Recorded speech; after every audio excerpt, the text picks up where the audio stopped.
Sup, it's Allie. Welcome back to Doki Doki Everlasting. When we last left off, MC joined the club. And I don't know why, but a little bit of Monika's ponytail has remained. But whatever. And with that, Monika leaves the room. She probably wants to know if I had a good time at the club, most likely. I don't see any other reason she would want me in private. Hey, Allie, since we're already here, do you want to walk home together? Actually, I have to do something real quick. What is it? Monika just wanted to speak with me outside. Oh, okay. I'll be at the courtyard after you two finish. Alright. I sent Sayori a quick wave before leaving the club room. To the left. I mutter that to myself, following Monika's directions. Continuing to stuff my things into my bag, I keep walking. Now, where is Monika? Found her! I get a CG already. Monika stands at the window, her eyes gazing wistfully into the tree line from afar, almost like she's reminiscing an old memory. Judging by her expression, she seems completely lost in thought. I don't even know if she heard me come down the corridor. Hey, Monika. Oh, you came. Hi there. She doesn't even look at me, keeping her longing gaze focused on the window. Her voice is unusually monotone, a stark and sudden contrast from her confidence earlier today. My chest tightens a bit before I continue. Yeah, I mean, you needed me, right? If you have something to tell me, I'm listening. No response. My stomach churns a bit as I rub the back of my neck. What's going on? I originally thought she wanted to tell me if I enjoyed the club, but now I'm starting to reconsider that. You mean wanted to ask you if you were enjoying the club? For Monika to shift moods in a few minutes feels very alien. I swallow, just waiting for her to finally speak. After a short while, she finally lets out a heavy sigh. I'm glad that you're joining the club, Hallie. I really am. And the others are too, even if one of them doesn't show it. However... Monika's eyes lock with mine for a split second before her eyes retreat to the window. You shouldn't get too comfortable, Hallie. What do you mean by that? Another heavy sigh. The club might not last for long after the festival. There's been a lot going on in my life that makes me concerned for my future. I want to grow this club and live out my dreams. But one day, we're gonna have to face reality. So if the club does shut down, you know why. Is that all? Yeah.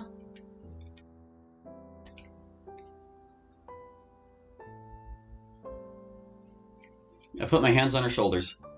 Monika, I understand your concerns, but I think we should just focus on what we have now. Besides, things come to an end one day, right? I guess. Monika doesn't seem very convinced. Hell, I'm not convinced of my own words either. From what I've seen today, she seemed very confident about the club in general. Having that suddenly get shut down would most likely wound her. I should have phrased that better.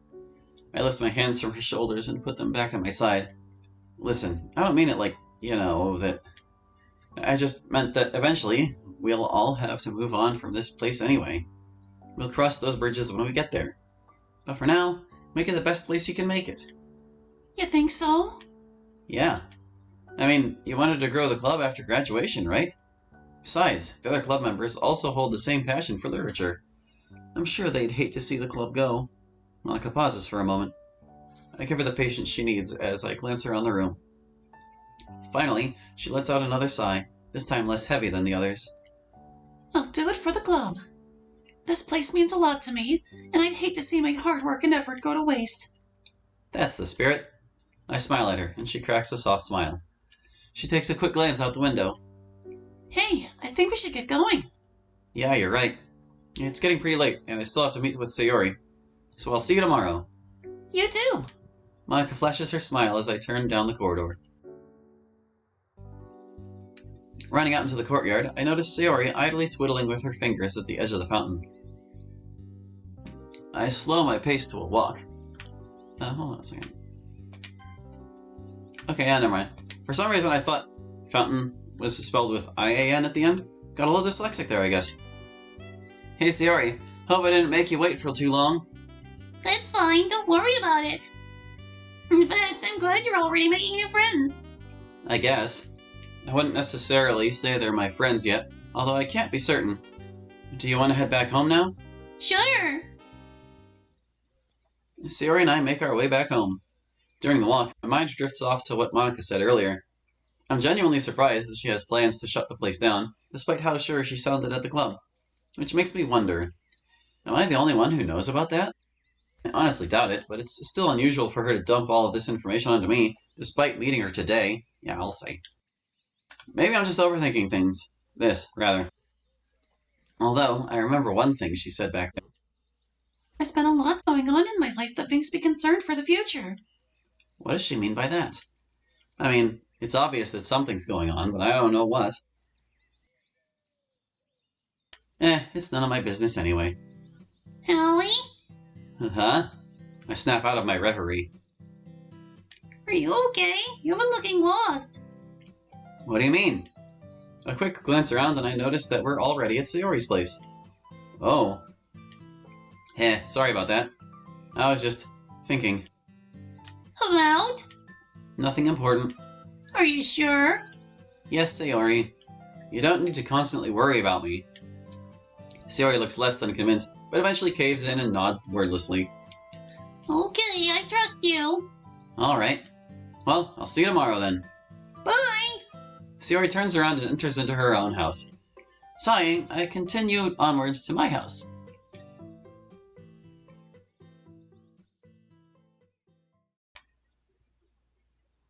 Christ. I know that writing a poem is hard, but I didn't expect it to be this difficult. I've been struggling for the past few hours, trying to brainstorm any ideas for my poem. The wait for Monika's talk still lingered in my mind, most likely contributing to the heap of stress I've been having ever since I came home. Eventually I did get a poem down, but at the expense of nearly falling asleep. I'm too exhausted to even bother with anything else today. As soon as I get up, my stomach grumbles and I realize that I haven't went grocery shopping yet. Gone grocery shopping yet. Fucking damn it, just when I was looking for some good night's rest as well. Groaning, I open my closet and rummage through it, settling on a long-sleeved shirt and jeans. Lazily tossing them on, I head outside into the dark.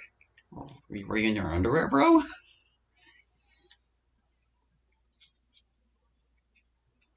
After I finish up my grocery trip and dinner, I change and fall on my bed. Eager to fall asleep, I close my eyelids and clock out for the day.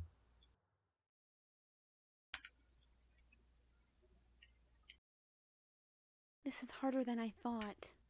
Oh gosh, we have some voice acting for Monika. I didn't want him to worry, but he needed to know.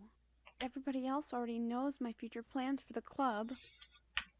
Knows about my future plans for the club. So I have to tell him.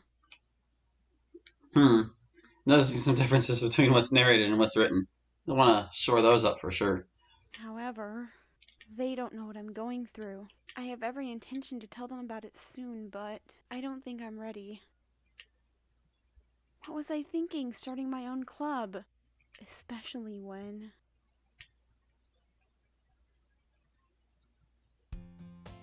Hi again, Hallie. Glad to see you back here. It would have been such a shame if you ran away from us. Like I'd do that to you guys. I keep my word. That's great to hear. Feel free to participate in any literature-related activities for the time being. Got it. I glance around the room and lower my voice.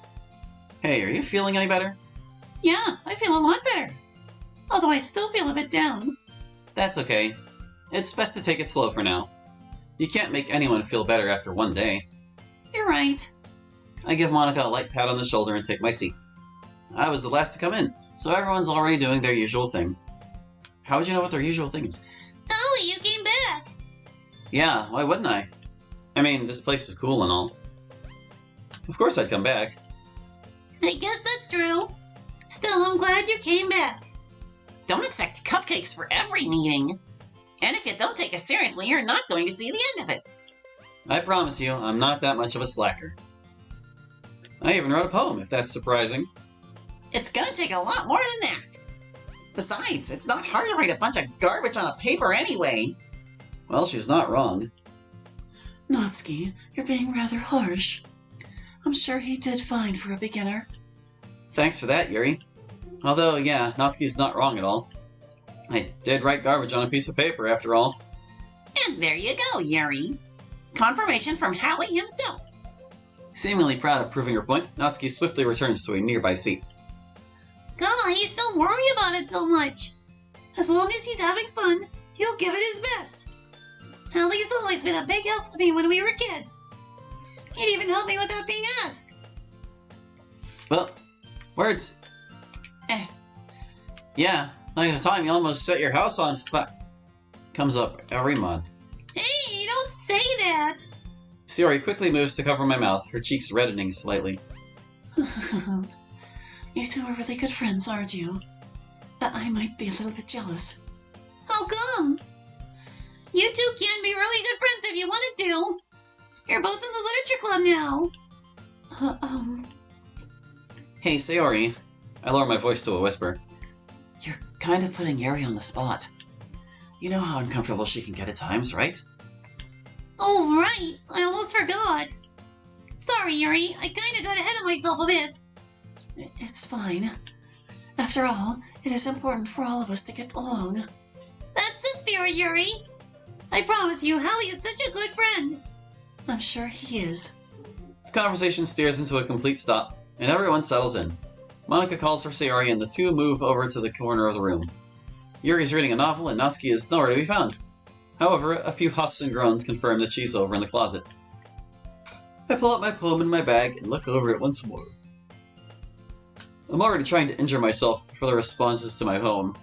Oh, actually a word I don't know. But as long as I'm doing my best, it's the thought that counts. Right? A realization dawns on me as I continue searching through my bag. I don't have anything related to literature in my bag. This doesn't look good on me, considering I'm just sitting around like an idiot. But a quick scan around the room affirms one thing. Nobody's willing to be bothered. Defeated, I turn over to where Monika and Sayori are chatting, hoping to find some sort of solution to my problem. But it seems like they're too engrossed in their conversation to notice the position I'm in. In fact, I can even hear a bit of their conversation from where I'm sitting. Even if we come up with the most fun thing ever, nobody will come in the first place if it's a literature event. So it's more important to figure out how to get people to show up in the first place, you know? And after they come, we can do the thing to speak to their creative minds. Huh, Sayori's taking this rather seriously. I guess she really does hold some form of passion for the club. And here I thought she only joined this place because it would have been fun to start something fresh. Guess I was wrong about that. Still though, even as kids, it was rare to hear her deliberating like this. But whenever she did, she always had a habit to put her mind on a certain thing and make it come to life. It's reassuring to see that hasn't changed one bit. We didn't fall asleep this time. Jesus Christ. I've been sitting here for a few minutes, and not once have I did anything other than stare at the wall vacantly. Done anything other than. I'm starting to wonder if I was lying when I told Natsuki I would take this club seriously. Because this surely isn't helping my case with her at all. Luckily, I doubt she really notices. But if she does, I better prepare to steel myself for whatever she has to say. Natsuki doesn't seem like the type to beat around the bush, so I shouldn't get on her bad side at all. Hey, are you there? Huh? What? I snap out of my daydream as Monika stands in front of me. A quick glance around the room concludes that she finished whatever she was talking about with Sayori. Oh. Yeah, I'm here. I assume you have nothing to do, correct? Yeah. Nobody was really willing to be bothered, so... Sorry if it's boring. I wasn't thinking that. I just had nothing really to do. Really? Yeah. I know, I'm irresponsible. I look down at the floor. Hey, that's not true at all. It's okay to do nothing sometimes. After all, I would be lying if I said I don't do nothing from time to time as well. And besides, I've been meaning to read some poetry books from Emily Dickinson. Care to join me? Admittedly, I'm not a big fan of poetry from older generations. But as Monika and I concluded, I have nothing to do. Sure. Great! Monika scans the room, most likely looking for a place to sit. I don't know why she can't just pull up a seat next to me. Over here. Monika points to a spot underneath the windowsill, near the closet. She slides up against the wall and pats the empty spot next to her. I follow. I was wondering if it would be like this. Wouldn't chairs be more comfortable? Not really. Whenever I'm sitting on a chair, I slouch a lot when focusing on paperwork or reading a book. It also doesn't help that back pains tend to be a regularity for me. Yeah, I guess you're right. We've all been there before. Yep. It's one of those things we can't combat, even if we really wanted to. I don't know about that. I feel like there are things you can do about back pain if you really try. Although it's mostly a problem among unhealthy people, since their muscles are more prone to pressure. It doesn't also revolve around slouching as well.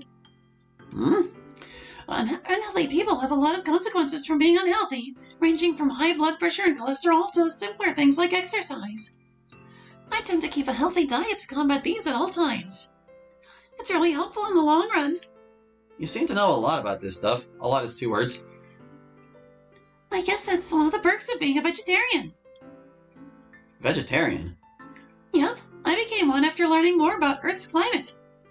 Once I figured out how the carbon footprint of cultivating livestock is unbelievable, I decided to not contribute to that whole mess. I see. I'm indifferent about this type of stuff, really. Why's that? It's just, well, not exactly fat. I'm not healthy either. That's normal. Most of the world is like that. Not fat or unhealthy, but also not very healthy either. It's not a bad thing, although it could be a little bit better. Yeah. I've been meaning to start eating healthier, but I never really got around to it. Why's that? Guess I just end up forgetting at times. But after hearing you speak about that, maybe I should really consider choosing healthier options. You definitely should. It might be jarring at first, since it's a change from your usual lifestyle. But once you get used to it, you'll start to see how much you've improved. And eventually, it'll become second nature of sorts. You get what I mean? Yeah. Just like poetry in a way. It's gonna be a rough ride, but hopefully it'll smoothen out later. It does, believe me.